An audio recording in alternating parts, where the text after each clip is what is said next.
But it wasn't all pain. You know, people, they say they tend that pain and they do protect themselves and they form institutions. So again, sort of growing up in Cape Town or in Nyanga, it was a vibrant, under those difficult circumstances, people had sports clubs, soccer. So each section of the township had its soccer team.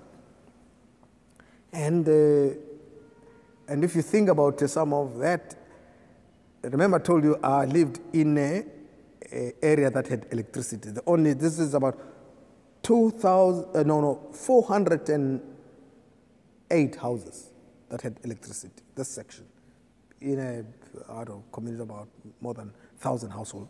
This is just this section. So the soccer team there was called Highlights because we had electricity. It's called Highlights. And the nickname in his closet is called, yes, man, for the lights.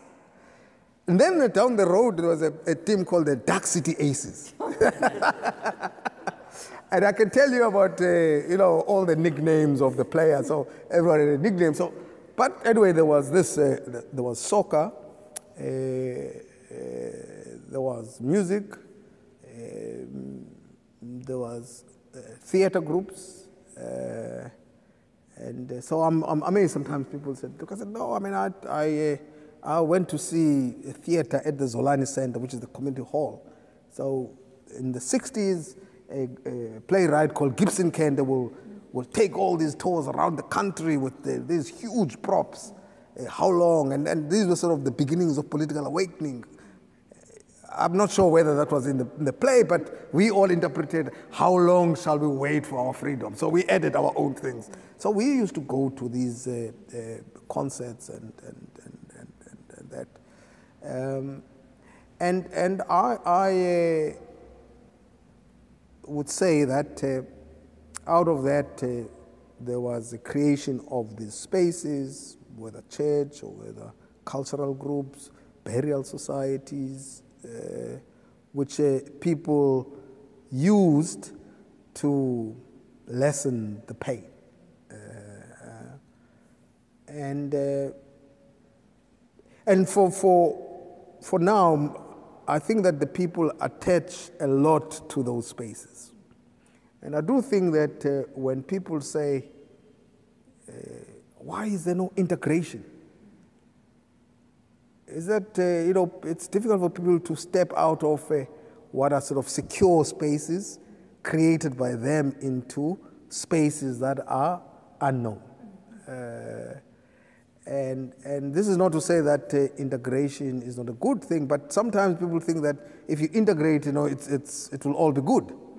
And I just was talking to people at work about, when I came back now, so I wanted to know, what happened to Highlights, City Aces, Dark City, Maserati, what happened to these clubs? There's no soccer now, or there's little soccer. And the explanation that I have is that most of these teams have sort of collapsed. So I said, why? I said it was become not sustainable to continue with the teams, because if you had a sort of Nyanga soccer league, you didn't have the phones. The people who were administering the soccer, they'll put what's called the fixture. So when we leave school, we'll go to the community center to look, hey, is the fixture out? So we know that Highlights is playing against Naughty Boys this Sunday. So everyone in the community knows. Now, with the integration of the soccer leagues, the people are playing in Camps Bay. They're playing in Muizenberg. They're playing in Potterberg. They're playing somewhere. And just the ability of the people to just follow what's happening and the fact that this is their team and they can just go to the local soccer stadium is impossible. And, people were telling me about you need transport to transport the team. Leave now the fans and getting the fans there, and by the time you get there, 15 minutes, it's over. It's late. So the team started losing points and the whole thing collapsed, which raised to me that if we say integrate, as people are urging, what are the terms of the integration?